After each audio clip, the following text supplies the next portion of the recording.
Here we go then, Organauts. What I would consider a decent milestone for the podcast as Off the Rails turns 25 episodes old. That's 50 weeks, which is almost a year. It's also a quarter the way towards 100, which certainly will be a milestone for us, if we get there. But that is a long way off yet, so let's not get ahead of ourselves, shall we? Now, you'll have noticed I've not played the intro music yet. So, has the episode really even started? Well, yes, it has. But let's roll it anyway, shall we?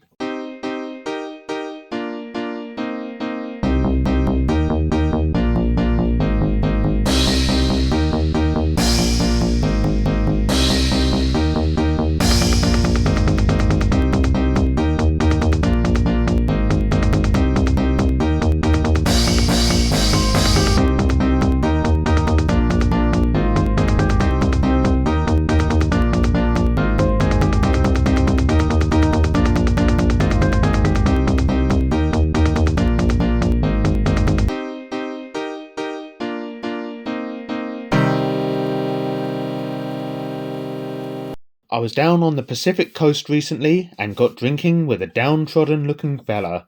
O'Leary was his name, I think, and he looked like he bore the weight of the world on his shoulders. So I bought him a beer and asked for his story. Turns out he's highway patrol, and he told me they've been having a terrible time with illegal street races recently. He said it hadn't been so much of an issue when it was just a motorcycle enthusiasts club that raced each other, but recently he'd seen something that was making him start to question his own sanity. O'Leary continued to tell me that following a tip-off from a guy he'd picked up a couple of months back, he set out to shut down one of these underground race meets. Right about on cue, they flew past him at ridiculous speed, and he set off after them, blue lights, sirens and all. They're a rough bunch, this lot, O'Leary told me. They don't race nice, hitting each other with all manner of brutal objects, trying to steal the advantage over one another. Apparently, O'Leary was closing in on one of these renegades, readying himself to make an arrest, when there was an almighty booming noise, and something passed him at such a speed it was simply a blue blur. I nearly came off my bike myself, O'Leary told me. Nothing should be able to move that fast, but here's the interesting thing. He continued to tell me that a couple of miles up the road the source of the blur stopped in its place. But what he described next was most peculiar. The way he spoke, it was almost as of something quite demonic, looking almost humanoid, except for being bright blue with a series of spikes protruding from its back. Apparently, it looked about itself, and then quicker than you could snap your fingers, that's pretty quick, it was gone, a blur once more. Now, isn't that funny, listeners? The description sounded very familiar to me. But how could a comic hero possibly exist in real life?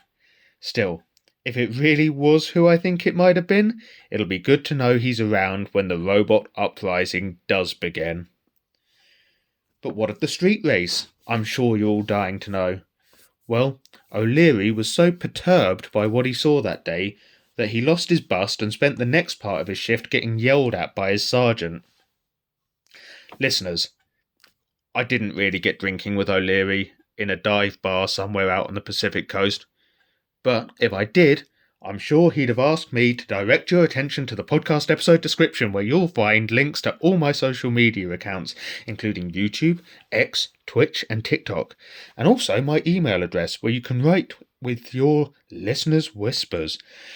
By the way, I should also mention that you can now listen to Off the Rails podcast on YouTube as well as Spotify, Amazon Music and Google Podcasts.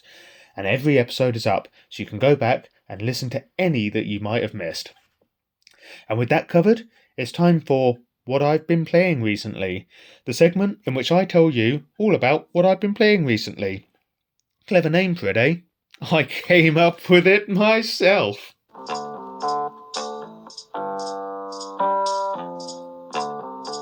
Okay, I'm quite excited to tell you about what I've been playing the last couple of weeks. I picked up the Star Wars Heritage Pack on Switch, which includes the remaster of 7 games including Knights of the Old Republic 1 and 2. I'm yet to start either of these, but what I have been playing from this collection is Star Wars Racer, which sits you in a pod racer, just like the bit from episode 1, The Phantom Menace. And do you know what? It actually does a great job of capturing the excitement of that sequence too, as you whip through the different course maps at tremendous speeds. And being a remaster, it's also benefited from a graphics update too. I can't help feeling that this would be one hell of an experience if they ever made it compatible with VR though. Which brings me very nicely onto the next game I've been sinking countless hours into, and that is No Man's Sky on PSVR.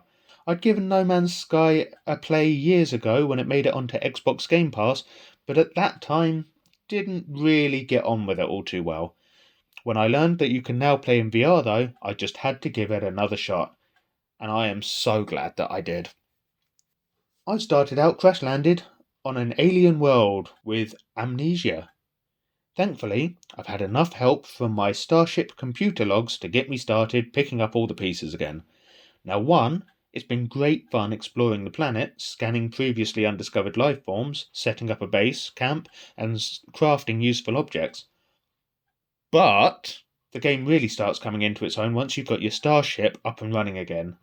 I've cruised around the planet at high speeds and visiting areas that would have otherwise taken me more than 10 in real life hours to reach. I've left the planet's atmosphere and visited its orbiting space station, where I've encountered other sentient life forms. And most recently, I've installed a hyperdrive core allowing me to visit other star systems, each of which have their own unique planets to explore. I am having such a good time with this title now, and have really been bitten by the virtual reality bug. So I've got a few others lined up to play next. But it's not all future tech, let me tell you. In fact, I've also very recently picked up a console that allows me to play some very old games indeed. I recently bought an Atari 2600 Plus on a lightning deal. This plays cartridges released for the Atari 2600 and 7800, and that is a real nice cross-section from video gaming history that predates pretty much anything I've had in my collection until now. I was also very happy to learn that people are still making new games that can be played on the system, so it won't just be Breakout and Asteroid. In fact, and before I mislead you at all, I will stress that these are original old-school carts and not modern homebrew games I've been playing. I've been playing some video pinball, bowling, and beach volleyball. I've also got Indiana Jones Raiders of the Lost Ark on order through eBay, so I won't have to wait for the Great Circle to release for me to play as one of my childhood heroes. On YouTube, we had a look back at building and running a zoo almost 2 weeks ago. I had a good laugh with this game, especially when I found vehicles I could whiz around in that were also capable of Tokyo Drift. Then last weekend I posted a very different video in which I played some Microsoft Solitaire Collection. You can follow the link from my podcast episode description to my YouTube channel if you'd like to go and check these or any of the 100 plus videos I've put up in the close to 2 years I've been posting.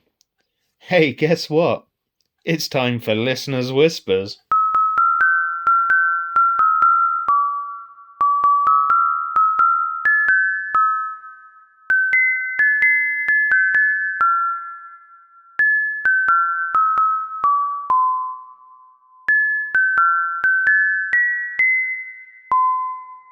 Hi offrailgamer, I did enjoy your first play of Bolt Gun on YouTube. That game gives a lot of satisfaction as you feel the weight of things going BAT from your attacks. If you do get lost, no shame in looking up a map. I had to. I happened to pick up Mega Bomberman by chance the other day. I loved seeing the old levels and enemy designs, but I did sadly find out I am really bad at it. What can I say? I have an itchy bomber finger. And here, Lawrence has included an illustration of what he means by that, and poor Bomberman has backed himself into a corner with no escape from the bomb he's just placed, which is going to blow up in his face. Thanks, and bye, Lawrence. And of course that came in from Lawrence in South Shields. You know what, Lawrence? I really did like Bolt Gun. Although visually it's been designed to look like the old school Doom games, it kinda gave me the feel of the modern titles, as you say, delivering that really hard and heavy-hitting experience. As for Mega Bomberman, I really hope you get on with that game. I personally love it myself, although some of the boss levels do get a little challenging. I grew up only playing Bomberman on Game Boy as a child, which you can hear more on that if you go back and catch up on the last couple of episodes I put up. As a full-grown adult human male, though, I had to pick up Mega Bomberman for my Mega Drive collection. It's a real blast! And with that, I'm feeling hungry for some gaming news. Shall we see if there's any to be had?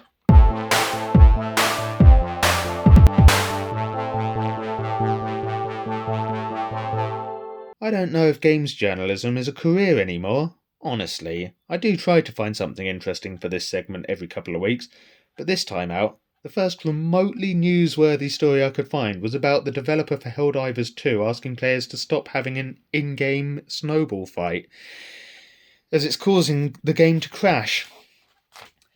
Now, I've heard of Helldivers, but I don't know what it is. My guess is it's another online shooter joining the already massive list of Call of Duty, Fortnite, Overwatch, etc. Same old games that don't do anything different from one another. And I might be wrong in that assumption, in which case I might be apologising to Helldivers in the next episode. To the other games I've just mentioned though, you are effectively clones of one another, and I'll make no apology for calling you out on that. As you can maybe tell, I'm not a fan of the genre, but don't let that stop you if you get some enjoyment out of them. We're all gamers after all, no matter which title most appeals to you, and that's a beautiful thing in itself. To the players of Helldivers 2 though, there's no need to break your game anymore anyway. Haven't you heard that South Park Snow Day has dropped? And that game is all about having snowball fights, so take your shenanigans over there maybe. The other story that I found is much more speculative than factual in any way, claiming that Microsoft is heavily rumoured to be preparing to release an official Xbox handheld. According to the article, Phil Spencer has said what he would add to handheld gaming PCs to enhance the player experience, so you're talking your Steam Deck kind of devices there. In theory, or on paper rather, this doesn't sound like a bad thing to me. The only thing I'd say though is that most of these devices are only so powerful and can get very jittery when you try to play bigger games, so there's still not currently an effective way to play Red Dead Redemption 2 on the go. Also, battery life is notoriously not amazing on your handheld gaming PCs either. If Microsoft could crack these two issues, they might seriously be onto something. At the very least, getting it to actually run games. Of course, that's all academic at this stage.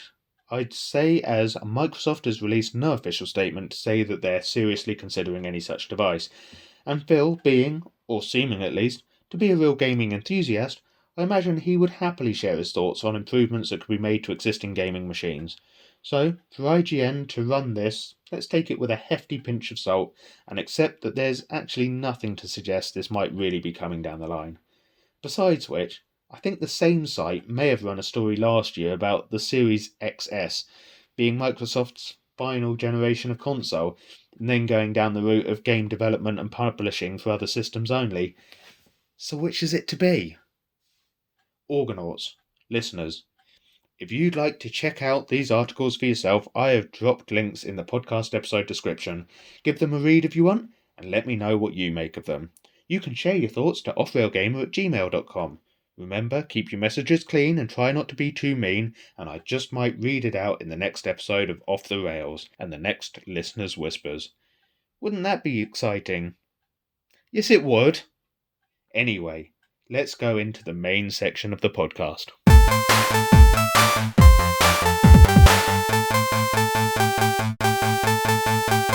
What would you like me to talk about this week then, eh? Let's throw it over to you for a change.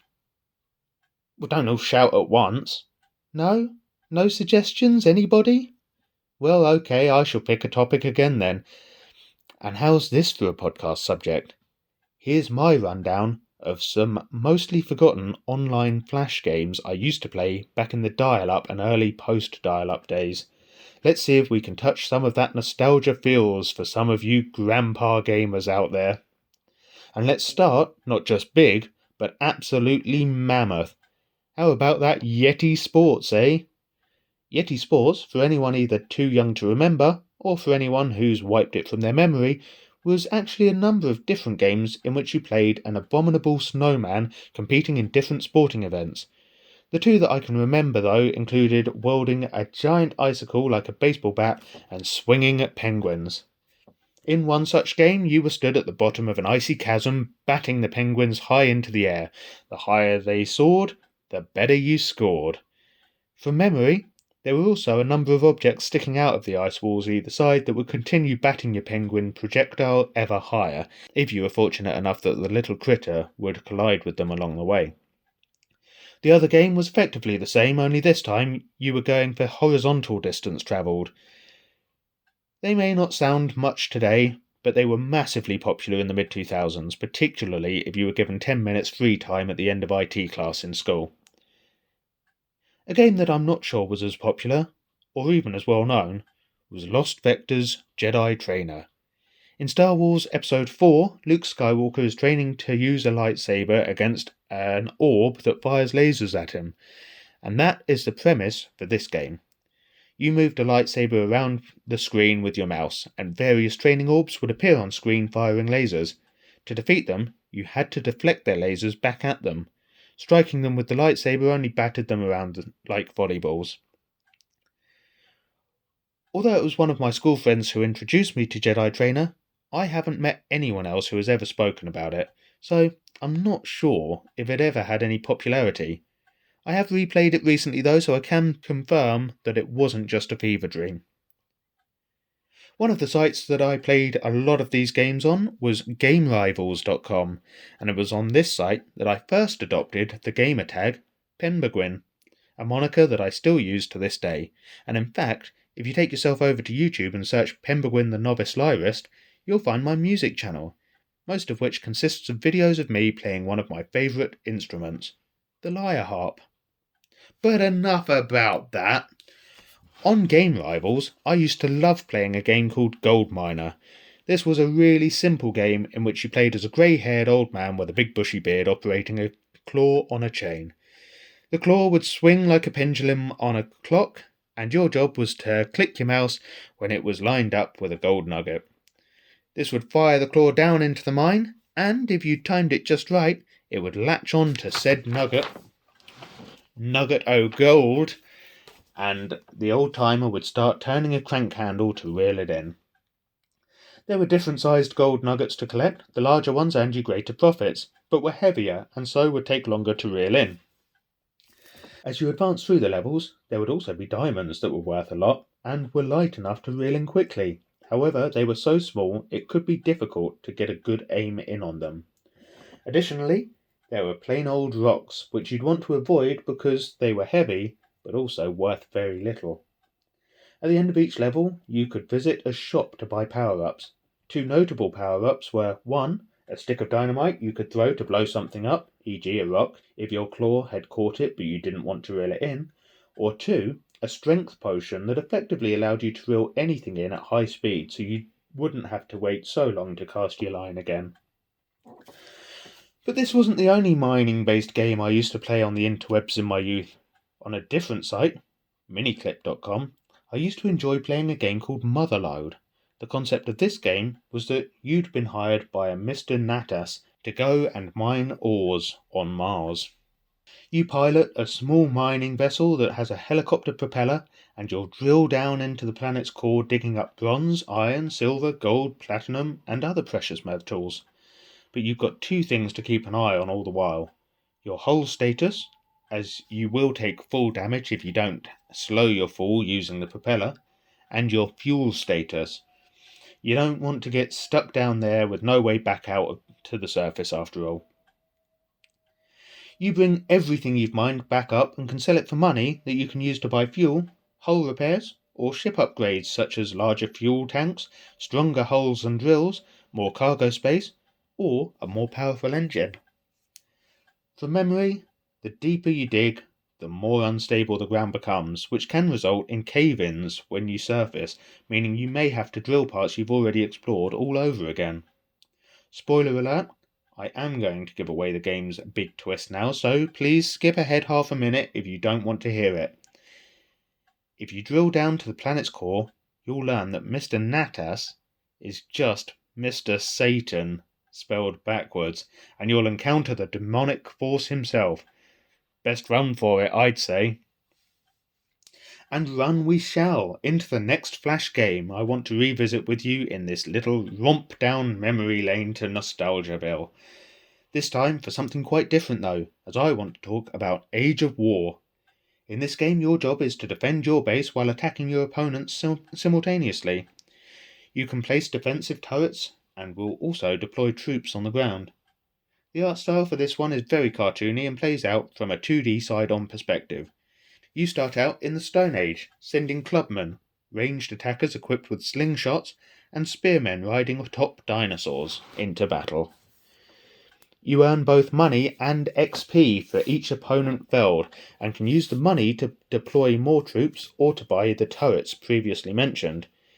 You must earn so much XP before you can advance to the next age, being medieval, in which you can deploy swordsmen, crossbowmen, and knights on horseback. Then into the Age of Enlightenment, where you'll employ duelists carrying small rapiers, musketeers, and cannoneers. Eventually, you'll reach the modern age with machine guns and tanks, and ultimately the future, which all looks a bit more like Halo, I guess, with hover tanks and laser rifles. In each age, you'll also have a special attack which allows you to rain down meteors or arrows in the first two eras. I'm not entirely sure what it does in the third age, except put a halo around the feet of your deployed troops.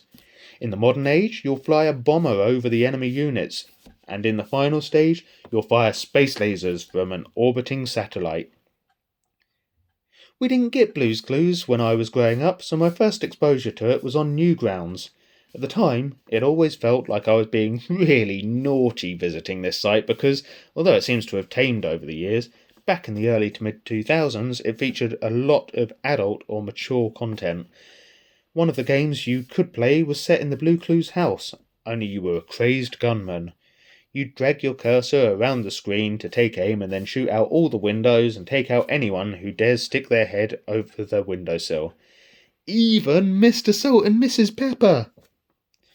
But guys, Newgrounds harboured the darker side of Flash gaming. In fact, Blue's Clues was one of the more light-hearted titles in their collection. I don't want to go giving anyone nightmares though, so I'm going to turn to the last lot of games for today's episode, which were playable on the Cartoon Network website one summer. These could very well be part of the Mandela effect, as I can find no trace of them online now. The games in question played out from a top-down 2D angle, kind of like Stardew Valley, and they were sort of episodic, with I think 4 being released throughout the school holidays one time, around 2002 to 2004. You were a character at a holiday resort where practically every Cartoon Network character was spending their vacation. There would be problems to solve, and some of the guests would request items that other characters were holding, so you'd have to go and run an errand for them before they'd hand it over for you to deliver to the initial requester. I vaguely remember that, although there was a fair amount of running back and forth between Johnny Bravo, Courage the Cowardly Dog, and the Powerpuff Girls, you could pretty much complete each episode of the game in somewhere around 40 minutes to an hour. Now, we only had an analogue TV growing up, which meant no Cartoon Network, so I hadn't seen many of the shows that the characters were from, but that didn't mean that I got any less enjoyment out of them. In fact, I remember eagerly awaiting the next episode to release so that I could play more, and I probably played through each one 2 or 3 times that summer. But with all that said, we now find ourselves at the end of this week's episode, though not necessarily at the end of this particular conversation. Don't want to make this into a back-to-back 2-parter, but I might revisit some other old Flash games in another episode down the line. In the meantime, why not share some of your memories with me? Did you play any of the games I talked about today? Did you have any favourites I haven't talked about here? I'd love to hear from you. Otherwise, I just need to tell you we're going into Atari April over on YouTube this week, so I'd love to see you over there. If not, I'll be back here in 2 weeks' time with the next Off the Rails. Bye!